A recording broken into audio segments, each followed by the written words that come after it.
folks, Parkera here and welcome to another Football Manager 20 beta prediction episode. So today we're going to be looking at League 1 and we're going to be looking at League 2. So we kick off today in the Sky Bet League 1. We've got the prediction there, predicted pre-season odds. So you can see that Sunderland were predicted to finish top, with Ipswich, Portsmouth, Coventry and Peterborough rounding up the top 5 relegations. Obviously with the Bury situation, unfortunately, only 3 teams will go down this season on a 23 team league. So predicted to go down was Bolton, obviously because of their 12-point deduction and lucky to survive. Tranmere, and then it's pretty close between obviously Wimbledon, Rochdale and Aki Stanley there. So let's have a look now and have a quick nosy-rosy at the actual profile and have a look at how they finished. And we can see there... Oh, sorry, look, mate, Bobby, I'm so sorry. Straight away, Rochdale relegated. Oh, mate, I'm sorry. It's a sad, sad day for you in Football Manager 20 beta. Let's hope your version's does a bit better. Tranmere going down, and predictably Bolton. Bolton have a battle in their hands with overcoming that 12-point deduction first and foremost before they can even get anywhere. So that's not surprising. They came close. They gave a damn good battle, dragging Wimbledon almost there by a points difference. Good old Aki Stan, one of my local favourite team, finishing 17th. I think that's probably close to where they will actually finish in reality, to be honest with you. So that's good to see there as well. Coventry going up as champions, with Lincoln promoted via second place finishing, and Ipswich going through promoted as the playoffs winner. So that's pretty good for Ipswich there. I think Blackpool finishing 5th and Shrewsbury finishing 3rd, with Gillingham and Burton Albion rounding off the top 7. Portsmouth 10, some noticeable teams there. Peterborough 9, Sunderland 11. Yeah, so Bristol Rovers 15th as well. So there we go. That is the League 1. And let's have a look at some of the stats here. So goals of Charlton Morris first from Rotherham. Ryan Hardy first equal on goals with 20 from Blackpool. Matty Taylor, Oxford coming through 3rd place on 17. Average ratings, Jack Grimmer for Wickham. Chris Cadden for Oxford and Emir Hughes from Ipswich. Assists, James Coppeniger, Lewis Reed and James Garner there as well, with Player of the Match awards going to Ryan Hardy for Blackpool on 9, closely followed by Grimmer from Wickham on 8, and then James Garner from Coventry. And clean sheets goalkeeper wise, Shrewsbury's Max O'Leary finishing top of the pops, equal with Jack Bonham from Gillingham and Will Norris for Ipswich there. So, yeah, interesting. It's always hard, I think, with playoffs. So, a team like Shrewsbury missing out for 3rd place, maybe top 3 should automatically go up. I don't know how they do it. I'd like to have your thoughts on the playoff systems in the English League's Championship down in terms of, obviously the 3rd place, 4th, 5th, and if it works. I'm not too sure. But anyway, that's for another day. Let's get into it now. I'll be with you in a click of a flick and we will get back into the League 2. But before we do, we shall have a look at the managers here. So MK Dons, Paul Tisdale, he was sacked because of poor results in October, replaced by Alan Pardew. Joey Barton leaving Fleetwood. It wasn't because he was arrested, was it? No, poor league position, sacked in November, replaced by Ian Holloway. Paul Warren from Rotherham, sacked because of league position again, replaced by Neil Harris. Another one sacked because of league position from Oxford was Carl Robinson. He was replaced by Paul Warren. Brian Barry Murphy, Rochdale's manager, sacked and replaced by Jimmy Floyd Hasselbank. And Keith Hill from Bolton, sacked. The players lost confidence in him. Plus they got relegated. But he was sacked, January, and replaced by Jack Ross, who obviously wasn't able to survive. Well, he came close, but he couldn't save him. Portsmouth sacked Kenny Jackett in February because of poor results. He was replaced by Nigel Adkins. Paul Lambert from Ipswich. Now, this is interesting. February, he was sacked because of poor league position and replaced by Kenny Jackett. Now, obviously, Kenny's come in and they've gained promotion through the playoffs. So, it'd be good to see where Ipswich were then. A very interesting turn of events there, really. Bristol Rovers sacked Graham Kirkland in April, because of position of obviously in the league, he was replaced by Carl Robinson. And Tranmere's Mickey Meldon, he was replaced in May because of the relegation, replaced by Adam Barrett there. So that is the management movements for the League One. Now, when the click and the flick, we will be back with you shortly. And just like that, we are here with Sky Bet League 2 pre-season odds. So predicted to finish first is Mansfield, followed by Colchester, Bradford, Plymouth and Salford expected to round out the top 5 there. Relegation fodder, or those to finish at the bottom, Macclesfield, Cheltenham and Morecambe predicted there to, face and hold up the rest of the league. Any notable teams there? Oldham always a team that pick out to me because of their history, and just remembering them being a lot higher. So that's there and done and dusted. Let's have a quick nosy-rosy now at the final position for them, and we can see that before we go there, we can see league table. So let's look down the bottom. Swindon were relegated, 48 points. 46 points, so 8 points off Plymouth. So yeah, Swindon had a bad season. Plymouth and Grimsby and Cheltenham there in the bottom half. We have, interesting there, no teams. Macclesfield, who were predicted to get relegated, 17th spot. Not too bad, actually, almost 10 points clear. So you can see it's quite tight, as it can be in all of these lower leagues here. Salford predicted to finish a lot higher than they did, end up finishing 7th. But I think that's pretty good for them, because this will be their first League 2 or league football anyway. So I think that overall they'd be quite happy with that. But champions going up as champions was Colchester, going up by good 8 points difference there. Not surprising, to be frank with you. Forest Green, 82 points, and then 2 points adrift of them was Bradford City, and missing out on, not going through in playoffs, I guess, Mansfield, who finished 4th. So in a way, the top 4 all going up, and it's kind of like a bit of justification, I think. It's quite good when some things like that work out. I'm not sure if you're a fan of League 2 or if you follow anyone. Let me know down below, especially even for League 1, and to what your teams there and what your thought of that is.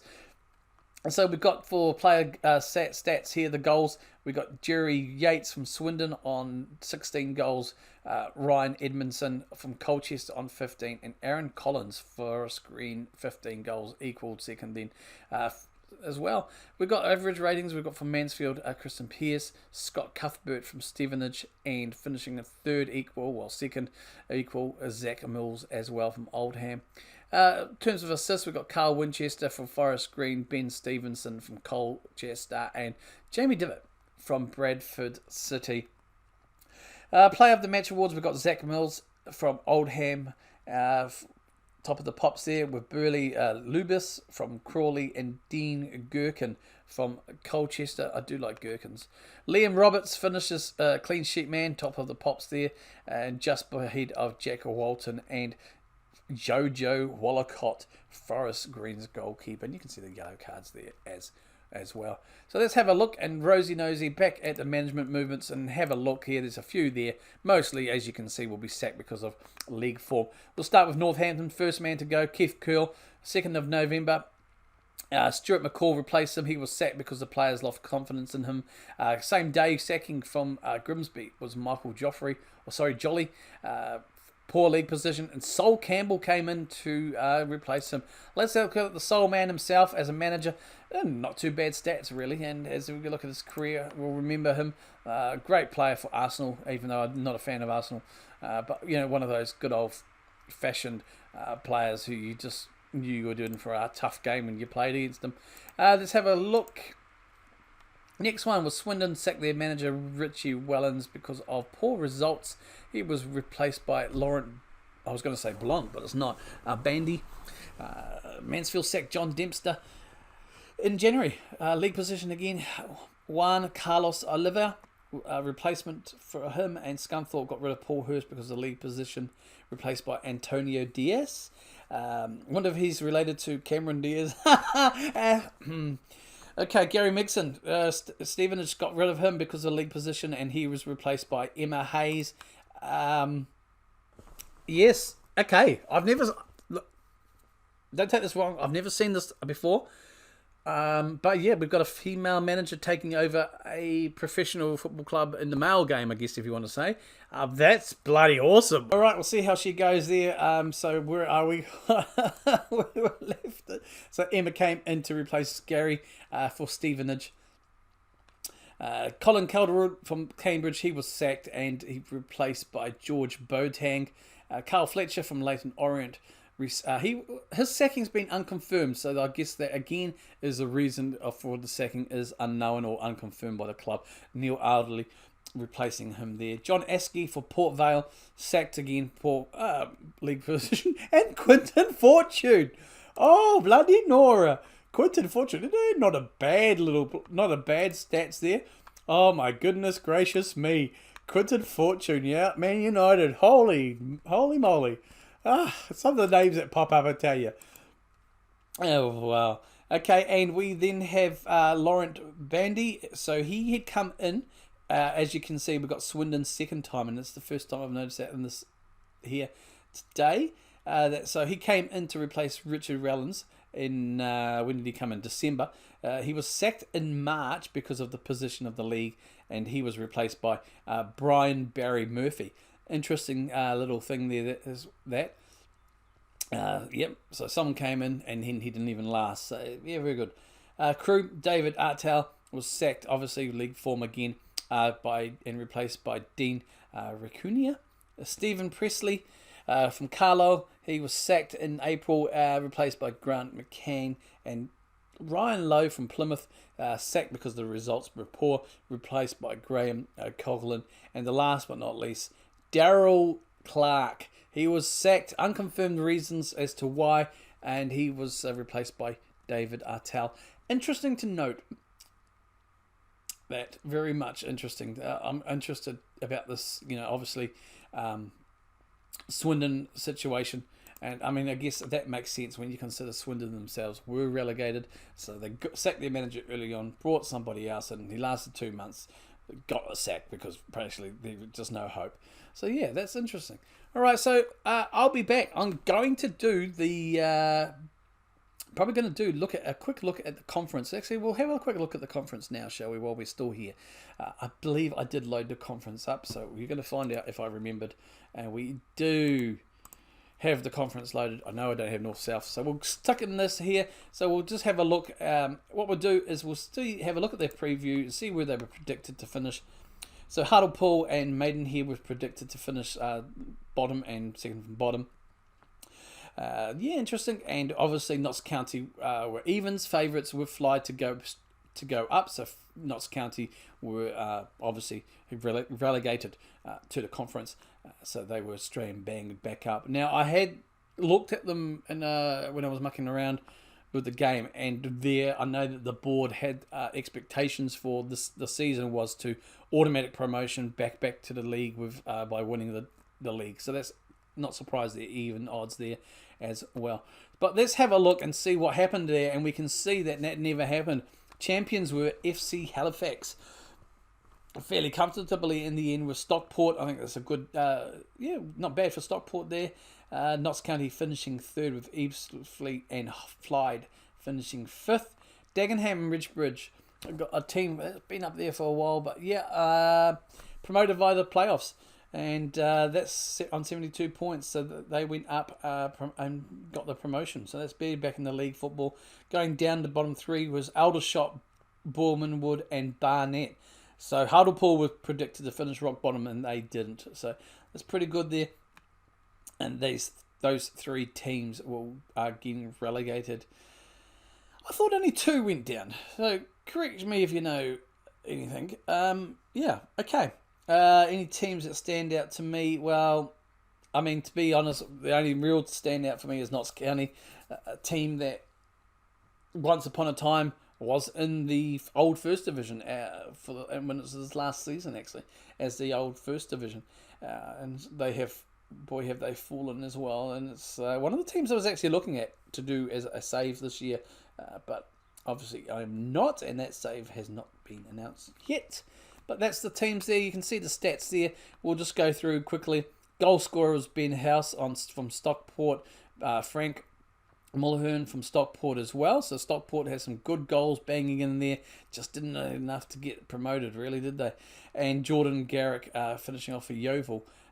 In their average ratings, we have David Buchanan from Chesterfield, Ben House from Stockport, Anthony Gerrard from Chesterfield, and the most assists, Jake Andrews, Josh Falkenham, and Liam Nolan. And you can see the player of the match and clean sheets were there as well. We'll have a quick squiz at the management movements, obviously, and there is a few of them there, and there's a few gappy. So Barnett sacked Darren Curry in the early November. Lee Nogan came in. So all the next ones are pretty much, sacked because of league form or lost confidence. So Andy, he was sacked from Dover because of position in the league and replaced by Tall Paul. Luke Garrard from Borehamwood, he was replaced by Mark McKee because the players lost confidence in him. Tim Flowers, he was sacked from Solihull Moors and replaced by Martin Allen because of league performance. Danny Cyril was sacked from Aldershot, replaced by Barry Nicholson, poor league position. Ian Everett from Burrow because players lost confidence and he was replaced by Jamie. Matt Gray from Sutton, league position cost him his job and Graham Wesley came in for him. Notts County, okay, so they sacked Neil Ardley in January because of a poor league position. Obviously the expectations were, to get promoted as champions. The pre-season odds were top of the table evens, so I'm not surprised to see Notts County there. And Gordon Strachan came in to replace him. Interesting that there. Simon Weaver from Harrogate, he was sacked because of league form. Joe Dunn replaced him. Gary Mills from Flyde, another team that were predicted to finish top evens. He was sacked because of league position, and Keith Curl came in. Gee, there's some names here, I tell you. Kenny Black sacked by Hartlepool because of league position in March, replaced by Anthony Wright. Ben Stevens Eastleigh, he was sacked because the players lost of confidence and he was replaced by Jason Tinall. Now we got the next few ones. There's no replacements because they've only just actually they all happened in April and they're still playing, looking for replacements. So Bromley got rid of Neil Smith because of the league form. Lee Nogan from Barnet was sacked after relegation. Paul Trollope was sacked from Dover because the players lost confidence in him. So again, we've got another club that sacked 2 managers within the season. And players lost confidence as well. Borehamwood, again, another team that have, sacked another manager. Mark McGee came in. He was sacked because the team were relegated. And Solihull Moors, so another one. Tim Flowers started the season. He was replaced by Martin, who's now being sacked because the players lost confidence with him. And last but not least, Chesterfield. John Sheridan was sacked. It's still unconfirmed, but Mark Yates has replaced him. So there you have it, ladies and gentlemen, boys and girls, children of all those ages. We have finished going through the leagues. Last 2 episodes. So that's all done. Done and dusted. Let me know your thoughts down below. What leagues do you follow? What teams in the leagues are you a fan of? Any thoughts on some of the management movements? Maybe some thoughts on the teams and their final positions as well. All right, folks. I am Parkera. I'm FM20 Beta loving it. Kia kaha.